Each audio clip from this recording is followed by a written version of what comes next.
abang takkan ke sekolah dah. Apa? Kenapa? Kim kena sekolah, abang kena kerja. Lagipun Pak Andak sudi nak minta tolong abang untuk jagakan lembu dan kambing dia. Abang jangan tinggalkan Kim. Tak, abang ada dengan Kim.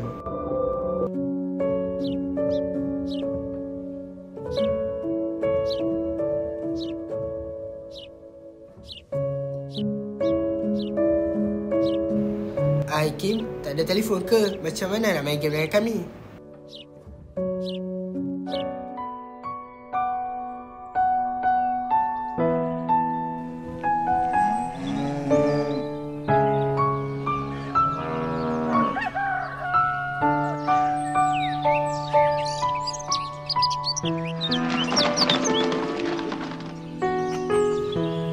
Pak Andak, Man, kerja kau bagus, Man. Lembu dengan kambing ni, selamat kan kau? Ni, gaji kau bulan ni. terima kasih banyak-banyak Pak Andak. Rasanya duit ni cukup nak belikan telefon untuk Kim. Kesian Kim tak ada telefon.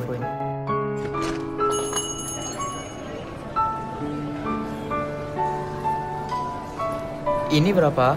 RM500. Ini yang murah penuh RM150. Kim tengah buat kerja sekolah ke tu? Abang ada belikan telefon untuk Kim. Bolehlah Kim nak pakai. Terima kasih abang.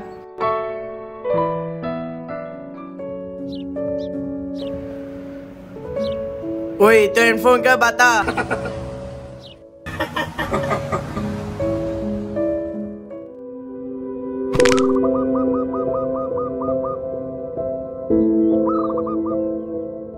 Ai, Kim ke tu?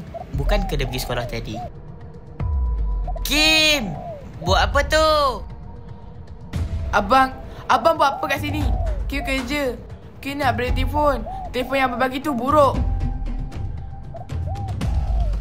Sampai hati Kim tipu abang. Kim kata tadi nak pergi sekolah. Kenapa Kim buat abang macam ni? Kim, berhenti. Jangan lari.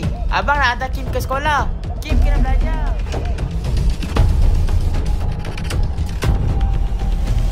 Kim!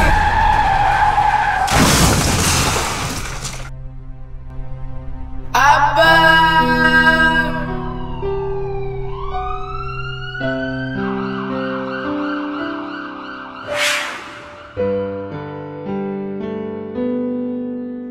Kalaulah perkara ini tidak berlaku, mesti kita gembira bersama-sama. Kim dah berjaya. Kim dah dapat segulung ijazah.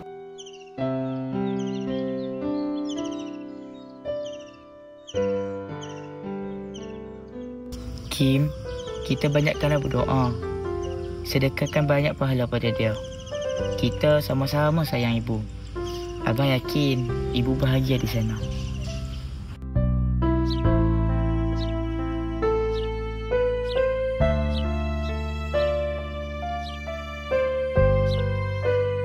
Kalau aku bekerja nanti, aku nak bahagiakan abang aku. Aku nak balas segala jasa abang aku. Terima kasih abang.